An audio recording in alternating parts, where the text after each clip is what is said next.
ini pada akhirnya jadi public attention buat semua, termasuk juga para Gen Z yang sebenarnya baru mau mulai mainan saham, Investasi, tiba-tiba kolamnya kok begini gitu kan. Apalagi dulu kan di BI sendiri ada yuk nabung saham. Kan udah mulai Ternyata begitu kan. mundur, Iya, gimana nih? tiba-tiba kok kolamnya begini, kok merah-merah semua, merah merona gitu kan. Gimana nih?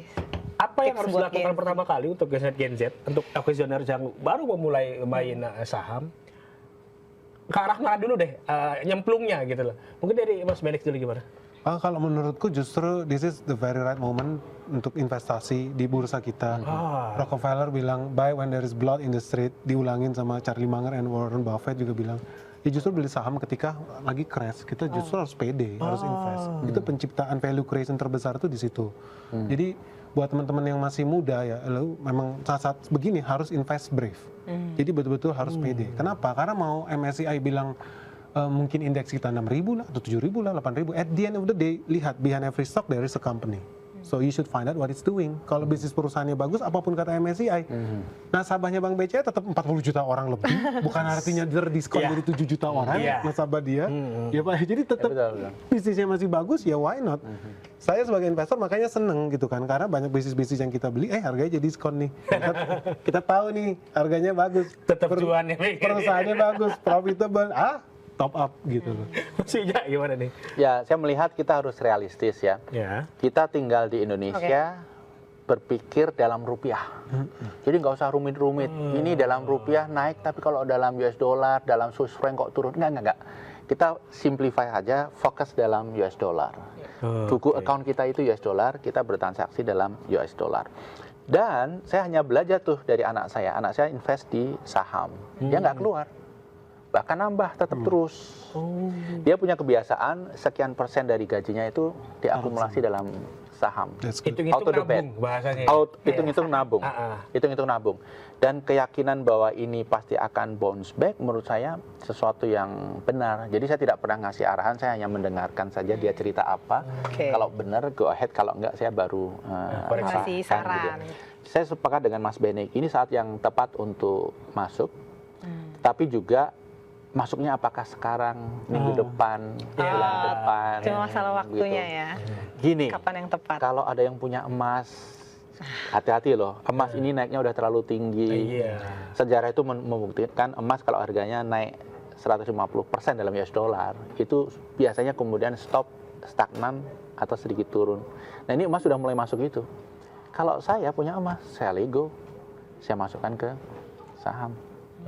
Ini timing yang tepat. Ini timing yang tepat untuk bermain saham. Nah, yang paling penting adalah memilih perusahaannya. Nah, itu dia. Belajar sedikit tentang fundamental. Kalau ada perusahaan nggak punya bisnis apa-apa, kok harganya naik, harus curiga. Kalau PI-nya terlalu tinggi, harus curiga. Beli perusahaan-perusahaan yang produknya bisa kita lihat keseharian. Apakah, mohon maaf ya sebut, boleh kan? BCA, Mandiri, Astra Internasional, dan lain sebagainya. Kita bisa melihat sesuatu yang tangible. Ini real nih, gitu. Fokus ke itu. Beli blue chip istilahnya. Blue chip ya. Oke, mungkin Mas Benik tadi kita belum tanya nih soal prediksinya Pak Purbaya yang meleset nih. Apa tuh yang meleset? Apa nih yang soal IHSG anjlok ini.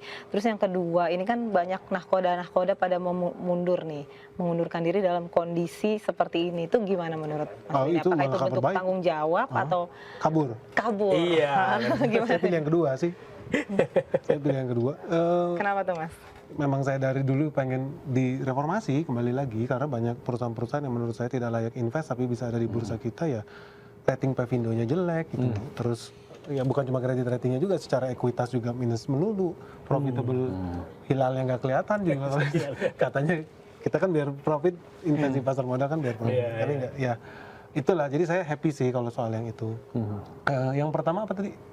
Soal prediksi Pak Purbaya kemarin kan ikut menanggapi soal ini. Nah terus kan kemudian sudah dipercaya oleh publik gitu. Omongan Pak Purbaya itu sudah terlanjur dipegang oleh publik. Tapi kalau tiba-tiba omongannya itu meleset, itu bagaimana tadi? Oh enggak, saya malah menurut saya terlalu pesimis Pak Purbaya. Kan dia bilang bursa itu 9.000, saya bilang salah total 10.000. Saya yakin gitu loh. Jadi Pak Purbaya terlalu pesimis nih. Terlalu pesimis justru Pak ya. Purbaya ini terlalu pesimis. 9.000 terlalu gampang. Dan kita udah bilang betul dari tahun lalu, kalau cuma 9.000 tahun lalu ya waktu itu cuman bursa itu cuma sekitar 8 ribuan. 9.000 mah gampang gitu loh. Tahun ini kita harusnya bahkan bisa 10.000 paling cepat sebelum akhir tahun ini. The thing is, pemerintah bisa nggak ngejar pertumbuhan ekonomi, itu yang penting. Iya. Karena kalau let's say gitu, Iya, kita selama ini pertumbuhan ekonomi 5%, tapi kalau GDP kita bisa tembus sampai 8%, ya tapi itu terlalu muluk-muluk.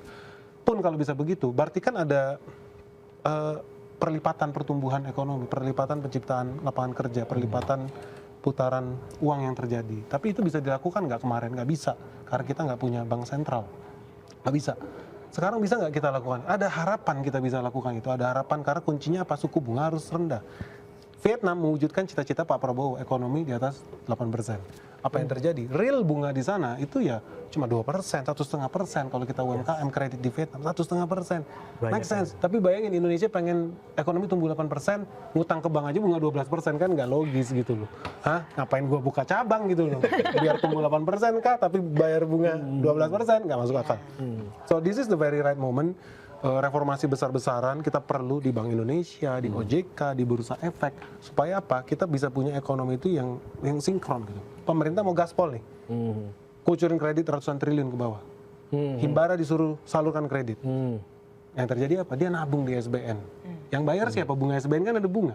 Kita 5% pajak kan itu negara disuruh bayar 2 kali, kan aneh, bayar pajak 2 kali.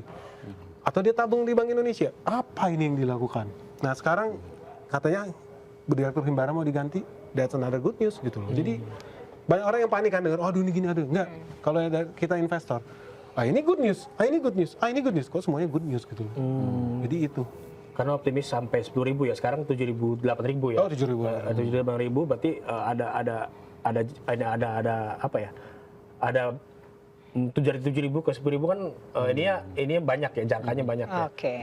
Jadi ini adalah timing yang pas buat main saham nih sebenarnya.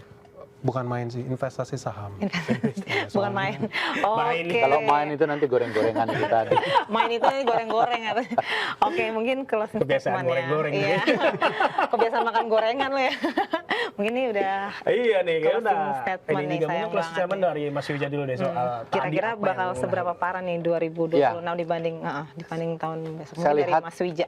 Apa yang kita khawatirkan sudah terjadi. Iya. Jadi iya. bisul itu sudah meletus ya. Sudah pecah. Bisul. Yang bisa kita lakukan adalah merawat bisul yang pecah itu supaya nggak infeksi. Oke. Supaya Ya, bisa bagus. sembuh. Kalau kita rawat dengan baik, jadi otoritas ini, pemerintah ini, OJK menjalankan dengan baik akan sembuh. Yang terjadi ke depan adalah sudah pasti recovery. Jadi masuk ketika bisul pecah itu adalah satu opsi bagi yang punya uang, begitu.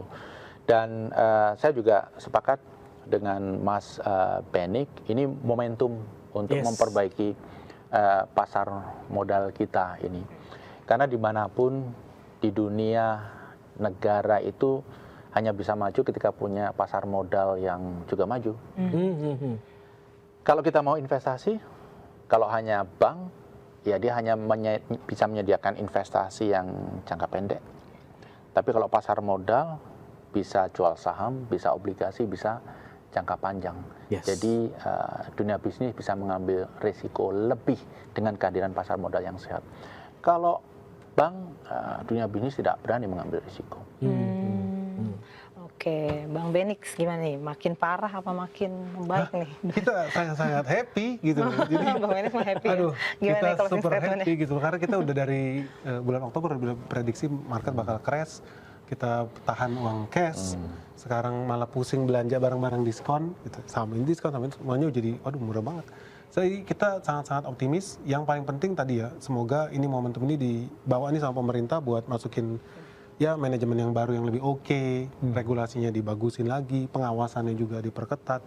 Dan sekali lagi nih buat teman-teman, indikator paling gampang kita bisa lihat Indonesia berani nggak turunin suku bunga kita supaya lebih kompetitif. Ketika itu terjadi, kan ibaratnya quantitative easing, duit beredar itu makin banyak. Rugi banget buat teman-teman yang tidak investasi. Ya ketika terjadi quantitative easing, pasti ada inflasi, itu normal. Nilai rupiah kita tereduksi. So saat ini rugi pegang rupiah. Sebaiknya invest. Itu sih. Oke.